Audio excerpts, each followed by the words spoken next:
Saludos y bendiciones. Continuamos. Vamos a la clase final del día de hoy.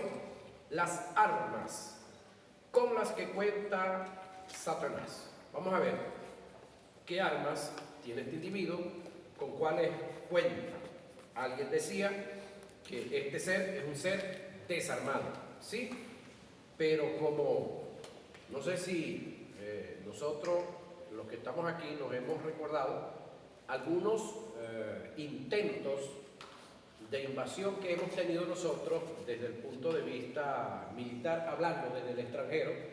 Todos los grupos que han venido aquí, ninguno han traído, excepto los del plan, se me escapa el nombre, los que entraron por Vargas, que sí venían armados. Todos los demás grupos que han entrado aquí supuestamente a desestabilizar al gobierno, ninguno han traído armas. ¿Por qué razón? Porque han querido usar son las armas que hay aquí. ¿Sí? Ok. Algo así parecido es lo que pasa con este animal.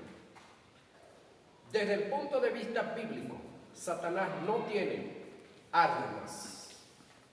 Cristo lo desarmó. ¿Cuáles eran las armas con las que él contaba? El pecado y las muertes. La muerte espiritual y la muerte física. Son las dos, o las tres, pudiéramos decir, aunque la muerte, cualquiera que sea, pasa a ser una sola arma, o la pudiéramos contar como una o como dos, como queramos contarla. Entonces, este animal solamente contaba con tres armas: el pecado y las muertes. Cristo se las destruyó todas, entonces, ¿con qué armas cuenta? Desde el punto de vista bíblico, Satanás no tiene armas, Cristo lo desarmó. Mateo 12:29, Marcos 3:27, Lucas 11:21 y 22, Isaías 49:24 y 26. Pero de Lucas 11:21 y 22 quiero recordar estos textos donde dice el 20: cuando un hombre fuertemente armado está en su palacio, todo lo que tiene está en paz. ¿Sí? Pero cuando viene otro más fuerte que él y lo desarma, lo vence, entonces reparte el botín. El hombre armado o fuertemente armado del verso 21 es el diablo. El otro más fuerte que vino y lo desarmó del verso 22 del capítulo 11 de Lucas es Cristo Jesús, que desarmó al diablo y repartió ahora el botín. Por lo tanto, el diablo no cuenta con armas para la batalla. Las que tenía, Cristo se las destruyó.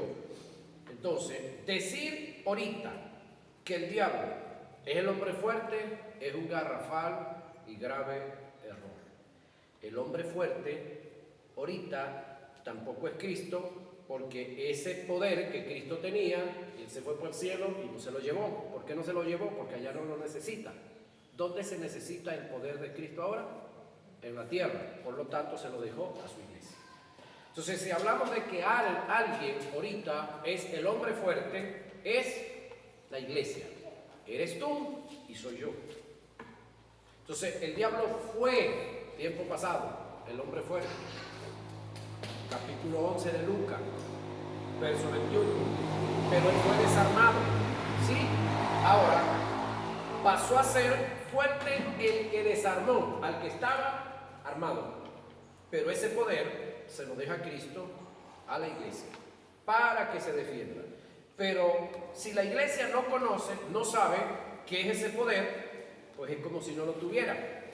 Es como que a usted llegan y le entregan un Kalashnikov. ¿Qué es eso? Los nuevos armamentos que está usando el ejército venezolano. A usted le entregan un Kalashnikov y de repente usted no sabe para qué sirve. Y si se lo entregan desarmado, mucho menos. Pero si usted lo entrenaron, primero le explicaron cuál es la capacidad del armamento y se lo entregan armado, pues usted, si lo sabe usar, va a ser peligroso. Pero si no sabe usarlo, ese armamento le puede servir para fregarle la vida a usted mismo. ¿Sí? Satanás solo contaba con dos armas: el pecado y la muerte. Según lo dicho por el apóstol Pablo en 1 Corintios 15, 55 y 57, Cristo cumpliendo la ley, venció el pecado y venciendo el pecado, venció la muerte. Y de esta forma, Satanás quedó totalmente desarmado. Sí, por supuesto, quedó desarmado, pero no paralizado. ¿Permiso? Es algo en lo cual debemos estar claro todos nosotros, que este individuo sí está desarmado, pero no paralizado. Le fue quitada la autoridad, no el poder. Sigue teniendo poder, pero no tiene autoridad. No tiene armas, pero las busca. Ahora, en Lucas 11, 21 y 22, lo que les acabo de expresar, Jesús presenta una verdad que muchos no han entendido al hacer referencia al hombre fuerte. Bíblicamente, para el momento en que Jesús expresa el acontecimiento, Satanás era el hombre fuerte. Actualmente no es bíblico decir que Satanás sigue siendo el hombre fuerte. Lo que sí dice la Biblia es que Satanás era, tiempo pasado, el hombre fuerte, que estaba, tiempo pasado, bien armado, pero vino uno más fuerte, el cual es Cristo, lo desarmó, le quitó el botín y lo repartió. Lógico que a la iglesia. La verdad que se presenta es que quien recibe este botín pasa a ser el hombre fuerte, y a quien se le quita el botín deja de ser el hombre fuerte. Por consiguiente, la iglesia que recibió el botín pasa a ser el hombre fuerte, y Satanás, a quien se le desarmó y se le quitó el botín, deja de ser el hombre fuerte. Satanás no sigue siendo el hombre fuerte. Satanás es fuerte donde el hombre, por ignorancia, lo hace fuerte. ¿Sí? ¿Cómo Cristo ató al diablo? Ya se lo vamos a explicar. Y asimismo, como Cristo lo ató, usted también lo puede atar. El término atar tiene que ver en el sentido figurado, ¿sí? No literal. Con el no darle lugar, con lo no permitido, en su más amplio sentido, se adjudica a la vida inoperante que Satanás tenía sobre Jesús por causa de su integridad, santidad y obediencia en la que anduvo mientras estuvo cumpliendo su ministerio en la tierra. Dicha atadura comenzó en la tentación, donde el diablo quedó neutralizado cuando Jesús no cedió ante sus ofertas y produjo una fuerte atadura al diablo debido a la vida de total obediencia que vivió Jesús ante la demanda del Padre. Jesús mismo expresó: viene el príncipe de este mundo y él nada tiene en mí. Juan 14:30. La forma más eficaz para mantener al diablo atado es no darle lugar en nuestra vida. Pablo en Efesios 4:27 dice: ni deis lugar al diablo. Es un engaño que estemos atando a Satanás de palabras. Con nuestros pensamientos y nuestros hechos expresamos lo contrario. Cristo, cumpliendo la ley en obediencia, venció el pecado. Venciendo el pecado, venció a la muerte. 1 Corintios 15, 55 y 57. Y de esta forma dejó al diablo atado. Ahora, ¿cómo usted y yo podemos atar al diablo? Sencillo y fácil. Sencillo. Cuando el diablo a usted lo induzca a odiar, a tener rencor contra alguien, ¿qué hace usted? Amar. ¿Qué hace usted? Perdonar. ¿Qué hace usted? Ayudar. ¿Qué hace usted? Mantenerse en Dios y en su palabra. De esa manera, usted y yo, sin decir, te ato, diablo, lo estamos atando. Cuando el diablo a usted le presenta la oportunidad de cualquier tipo de pecado, de robar, de hacer trampa, de manipular, de intimidar, de controlar, usted no lo hace. De esa manera, usted estaría atando al diablo.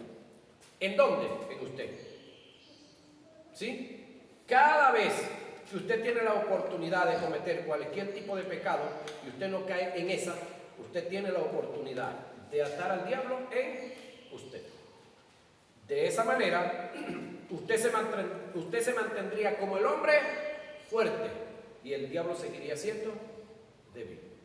Pero cuando usted se le rinde, cuando usted se entrega, cuando usted camina hacia lo que él le presenta, entonces usted lo haría fuerte y usted, que es el fuerte, se haría débil frente a este animal.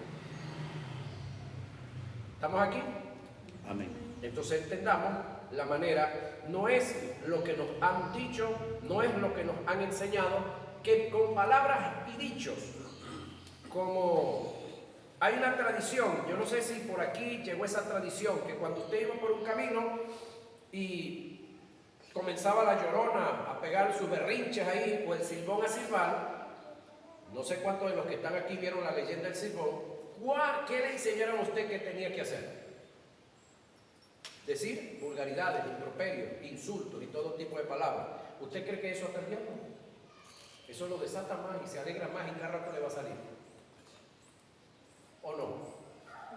Claro, cada rato le va a salir, porque cuando usted agarra a una persona que usted le pone un sobrenombre y esa persona se enoja, ¿qué hace usted? A propósito se lo dice cada rato, pero cuando la persona ya no le para pelota, pues usted tiene que cambiarlo.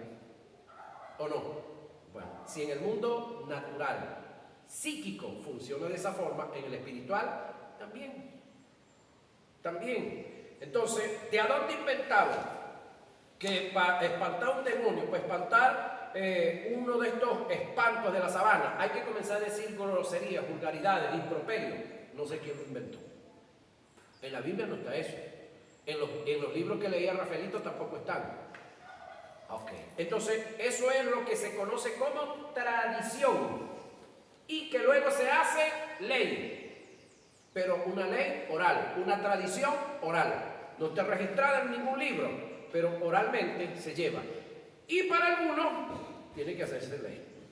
¿Con cuáles armas cuenta Satanás para batallar en contra de la iglesia? La respuesta es con las que el creyente, usted y yo, le presta, que es lo que se conoce como elementos de cooperación. ¿Se recuerda usted cuando la Guardia Nacional era denominada Fuerzas Armadas de Cooperación? ¿Sí se recuerda, verdad? Okay. Elementos de cooperación, es decir, hacerse aliado.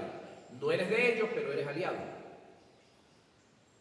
Entonces, elementos de cooperación, desde el punto de vista, desde el punto negativo, es todo aquello que el creyente le presta al diablo y que él utiliza como arma para tratar de destruir a la iglesia. Ejemplo de esto: tenemos la falta de conocimiento. Es una de las principales armas y creo que es una de las más poderosas que usa el diablo.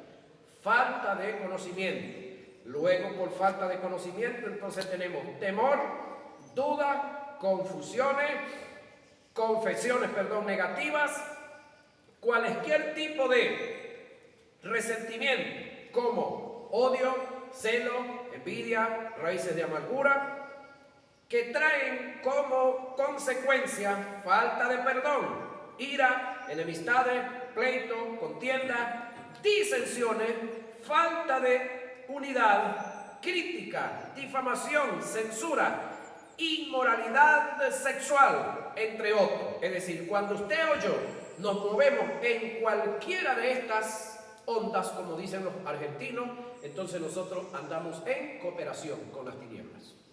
Y le estamos prestando armas a nuestro enemigo para que nos subyugue, para que nos someta, para que nos humille, para que se mofe y se burle de nosotros. Entonces, debemos de estar muy pendientes de no movernos en la ignorancia. ¿Cómo hacemos para salir de la ignorancia? ¿Cómo hacemos para salir de la ignorancia? Estudiando, leyendo, analizando, viendo que lo que se me está enseñando tiene un fundamento, no solamente es un argumento, no es solamente una ideología. Entonces, por causa de estar sometidos y sometiendo nuestra vida al conocimiento, entonces vamos a andar fuera de temor, fuera de duda, fuera de confesiones negativas. Vamos a andar sin odio, sin celos, sin envidia, no en raíces de amargura, que traen como resultado falta de perdón. Vamos a andar vamos a tener la capacidad de perdonar cualquiera que sea la situación. Es decir, si el que está diciendo tiene razón de lo que está diciendo, ¿qué yo debo hacer? No amen. No, si el que está diciendo que yo hice algo y él tiene razón, es verdad que yo cometí la falta, ¿qué yo debo de hacer? Pedir perdón, reconocer que pequé, reconocer que fallé y pedir perdón. Ahora, si el que está diciendo mentira, es falso lo que está diciendo, ¿para qué me molesto, Pedro? No es mentira. No es falso lo que están diciendo, sí, y entonces ¿para qué se molesta? No se atoche, dicen los gochos. Ahora, Pablo en Romanos 6:13 dice que no prestemos nuestros miembros como instrumento al pecado o a la iniquidad, sino como instrumento para Dios en justicia. Lo que me llama la atención del pasaje es el término instrumento del griego opla, que indica armas. Desde el punto de vista etimológico, Pablo lo que quiso expresar fue que nosotros, como soldados de Dios, no debemos prestar nuestros cuerpos como arma para que Satanás los utilice para nuestra propia destrucción, sino que usemos nuestro cuerpo como arma a favor de Dios para establecer justicia. Según este pasaje, Dios no solo nos dio armas, sino que nosotros como personas somos armas para Dios.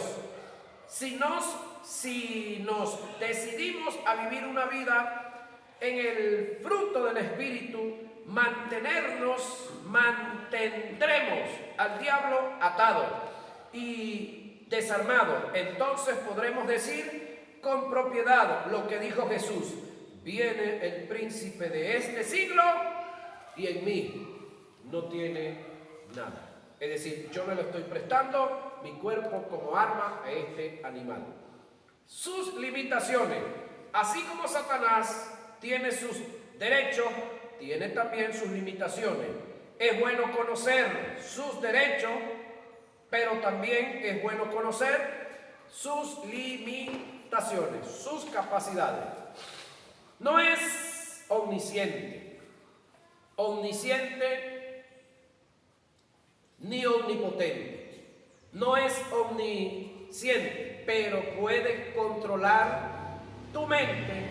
Si te descuidas, Satanás nunca podrá posesionar a un creyente, pero sí tiene poder de colocar pensamientos en nuestra mente e influenciarnos a través de ellos. Primera a Corintios 2:10.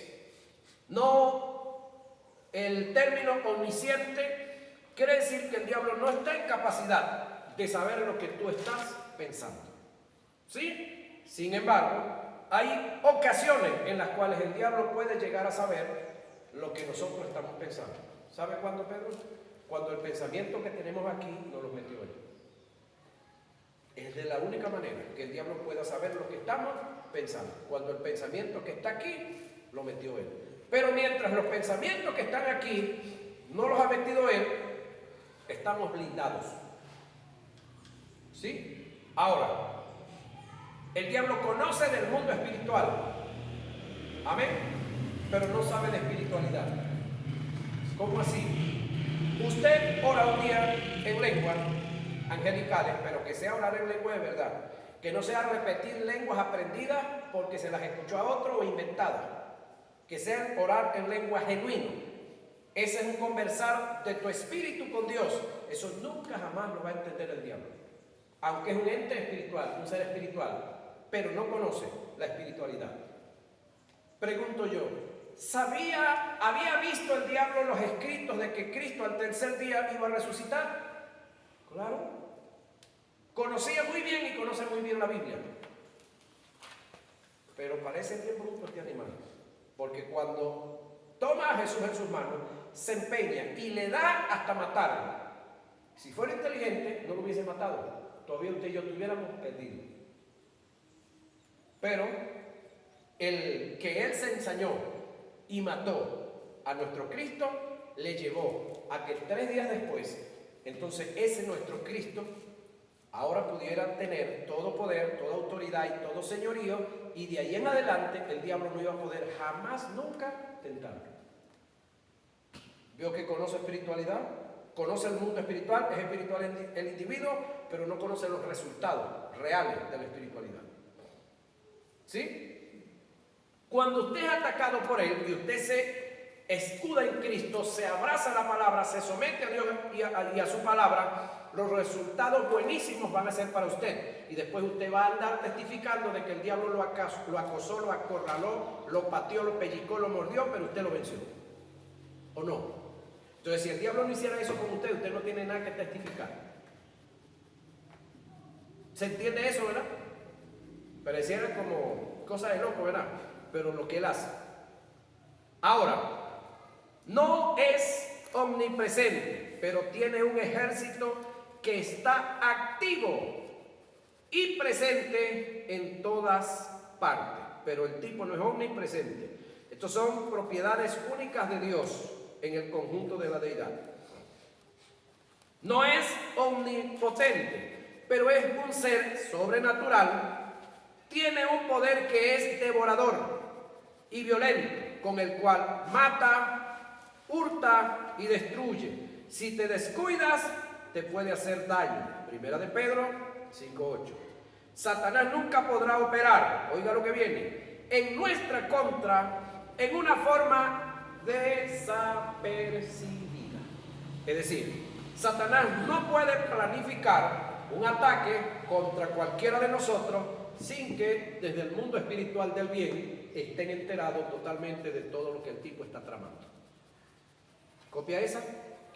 Es como un país que está preparando un ataque contra otro, pero dentro de ese país hay fuerzas leales al otro país, lo que se llama inteligencia o contrainteligencia, y entonces aquí están planificando, por decir algo, tomar una ciudad de Maracaibo, pero ahí está como decía aquel individuo, o como dice, un patriota cooperante.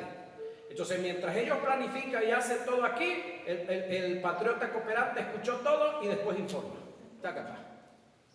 Entonces, cuando viene la acción, ya de este lado están informados porque un patriota cooperante informa.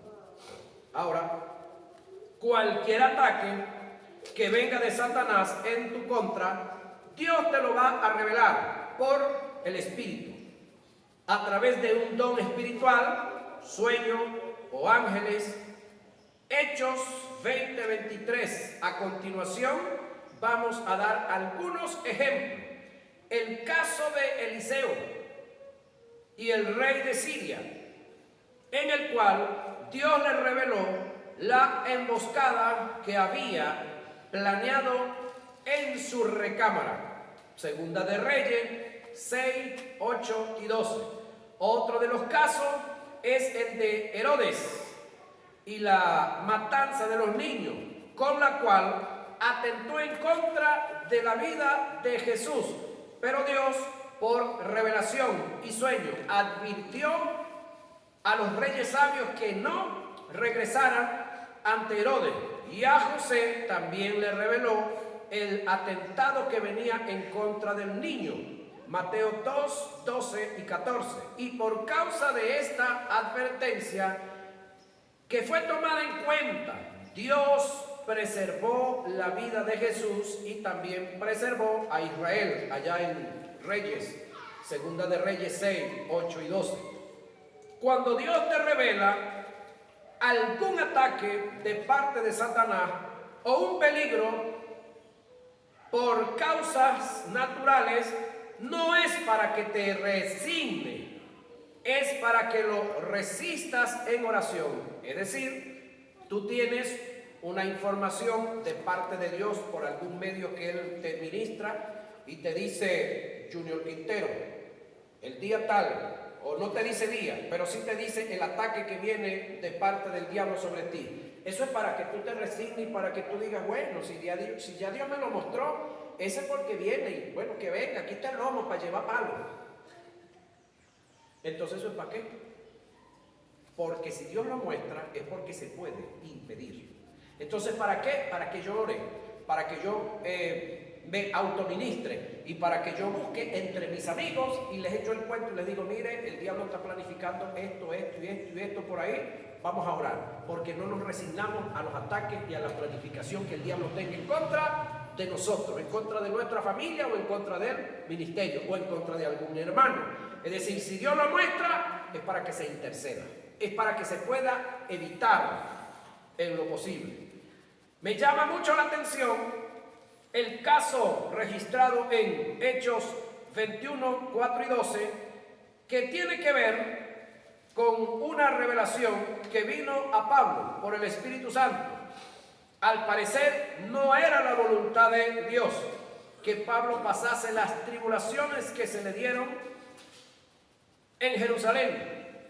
El verso 4 dice: y ellos decían a Pablo por el Espíritu que no subiera a Jerusalén. En el verso 11 Pablo recibe la segunda advertencia de no ir a Jerusalén, lo cual se confirmó en el verso 12, donde dice: al oír esto, le rogamos nosotros y los de aquel lugar que no subiera a Jerusalén. Pero en el verso 13 podemos notar la obstinación y terquedad de Pablo, quien no, tomando en cuenta la advertencia del Espíritu, dijo que: ¿qué hacéis llorando y quebrantándome el corazón? Porque yo estoy dispuesto no solo a ser atado, mas aún a morir en Jerusalén por el nombre del Señor Jesús. Ya va. Pero si el Señor Jesús te está advirtiendo que no vayas, ¿es para qué? Para que no vayas. Si el Señor Jesús te está ministrando por el Espíritu que no vayas, que te espera esto y esto si vas, es para que te abstengas de ir, es para evitarte un dolor innecesario. Porque pregunto yo, ¿habían creyentes en Jerusalén o no había? Entonces, ¿cuál era la gran intención de Pablo? Es que él era el único que tenía el evangelio. Él era el único que podía orar por los enfermos allá, dirigir, ministrar, predicar, llevar el mensaje de salvación de vida eterna. Ahora, en el verso 14 se muestra que sí fue una advertencia del Espíritu y sí hubo una obstinación de parte de Pablo. El verso dice: y como no le pudimos persuadir, desistimos diciendo: hágase la voluntad del Señor. Hágase la voluntad del Señor, los caprichos de este Señor. ¿De cuál de los dos? Lo que pasa es que nosotros, para acomodar las cosas, somos buenos. No, hermano, se fue la voluntad de Dios que me dieran esa pela, que me dieran esa puñalada, que me pegaran esa carrera y ese susto que me echaron. Ya va. Si se te advirtió, si se te dijo que no fuera, si Dios trató contigo de que no llegara a ese lugar, era para evitar ese tiro, esos palos, esos garrotazos, esa carrera, esa deuda, ese accidente. Era para que lo evitara, no para que obstinadamente tú te las dieras y te pusieras a poner el lomo. Este caso se repite en muchos de nosotros cuando Dios por el Espíritu nos advierte del peligro y nosotros en nuestra obstinación y terquedad no tomamos en cuenta la advertencia y sufrimos las consecuencias. Si fracasamos y somos agredidos por parte de Satanás, es porque no estábamos atentos a la dirección del Espíritu y a la advertencia que Dios Padre nos da por medio de Él. Nunca Satanás podrá operar en nuestra contra, en contra nuestro, en forma desapercibida, si tomamos en cuenta y entendemos la advertencia que viene de Dios por el Espíritu Santo. Por lo tanto, cuando nos enteramos que el hermano X cayó, ¿y cómo fue eso? No, eso fue así de golpe, así de repente. No, no. Eso no existe. Un evangélico o una evangélica que caiga en cualquier tipo de error, cualquier tipo de pecado, eso no fue de golpe, así de momento. El diablo nos tiene inspeccionado, Rafaelito, las 25 horas del día. No, porque tiene 24, bueno, él toma una más para vigilar. ¿Sí? Y cuando ve el boquete en la pared, por ahí se manda. Pero el boquete no lo abre él, lo abrimos nosotros. Entonces, él siempre está tramando, pero siempre Dios va a estar advirtiendo por el Espíritu. Ah, pero si nosotros nos hacemos los Willy, si nosotros nos hacemos los panzas, como dicen por ahí, entonces vamos a sufrir consecuencias, vamos a tener ciertos problemas con ciertos individuos, pero eso no se dio de la noche a la mañana. Eso fue un descuido continuo, permanente, un acechar, un acercarse, un perseguir del diablo, hasta que finalmente dio el palo cochinero, como se dice. Ahora, no entiende los asuntos del espíritu, el diablo, sí. No entiende las cosas espirituales que le pertenecen a Dios. Primera a Corintios 2:6 y 8, 14:2. Pero conoce a perfección el mundo espiritual, del espiritismo, por supuesto. Pablo dice que los que viven en la carne no pueden entender las cosas del espíritu. Nunca un hombre que vive en la carne podrá sintonizar al Espíritu Santo. Si este principio se da con el hombre carnal, cuanto más con Satanás y los demonios. Ellos no pueden entender la palabra iluminada, la oración en el Espíritu, ni los planes de Dios. Nunca le divulgues a nadie, oiga, la revelación que recibes de Dios en lo secreto, para que los planes de Dios con tu vida no sean estorbados. Esto es un consejo por acá. Sabemos de un hombre que Dios tenía planes con él y le mostró ciertas cosas y corrió a decírselo a sus hermanitos y a su papá. Y ninguno entendió nada. Hasta que después, un día, en una reunión, sus hermanos fueron a comprar comida a ese sitio y él, pues, fue el que los atendió, no lo reconocieron, hasta que él no les dijo: yo soy José, el que ustedes vendieron. ¿Sí? Cuando les echó el cuento, cuando les dijo todo, no lo entendieron. ¿Qué le hicieron? Lo rechazaron. ¿Qué le hicieron? Lo persiguieron. ¿Qué le hicieron? Lo vendieron. Hermano, pasa lo mismo en este tiempo. Cuando tú cuentas cosas que Dios te ha dicho y te ha ministrado a gente que son carnales, enemigos de los propósitos de Dios. Porque el carnal no es amigo, ni está afín al propósito de Dios. No tiene autoridad sobre la iglesia, el diablo. Hemos mencionado que Cristo en su muerte y resurrección le quitó al diablo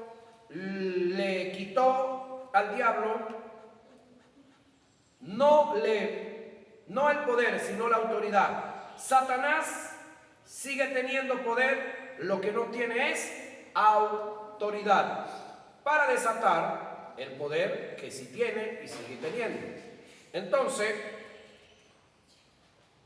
el término autoridad viene del griego exousia, que indica una delegación de derechos. Esto implica que Satanás no tiene derecho sobre la iglesia. En las escrituras hay casos donde Satanás pidió la vida de ciertos personajes para destruirlo o zarandearlo. Tal es el caso de Job 1:12, el caso de Pedro y los discípulos, Lucas 22:31. Sin embargo, debemos tomar en cuenta que ellos estaban en otra dispensación, en otro sacerdocio diferente a la nuestra. Ellos estaban del otro lado de la cruz. Es imposible, óigame, es imposible que Satanás pida a uno de nosotros para zarandearlo en la posición en que estamos. Toda la autoridad que Adán le entregó al diablo, Cristo se la quitó. ¿Alguien puede decir algo? Amén. Y nos la dio a nosotros. Mateo 28, 18 y 19. Nosotros tenemos y representamos la autoridad de Dios. Que el diablo nos zarandee depende de nosotros. Si le delegamos autoridad, Satanás lo que necesita es que nosotros le cedamos derechos para que se cumpla un principio en el mundo espiritual. Y de esta forma, legalmente y con propiedad, atentar en contra de nosotros.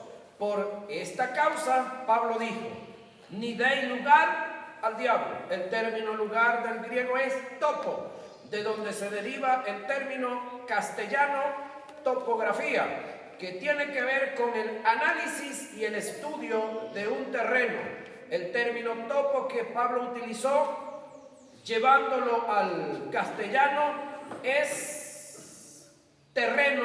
Esto indica que Pablo quiso decir, ni deis terreno al diablo. Efesios 4, 27. En cuanto a la advertencia de Pablo, dos cosas debemos aprender. Primero, nunca le des terreno a Satanás, porque te invade y te deja afuera.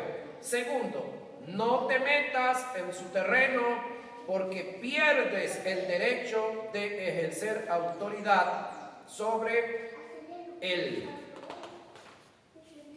En la tentación está limitado. Muy importante para usted y para mí.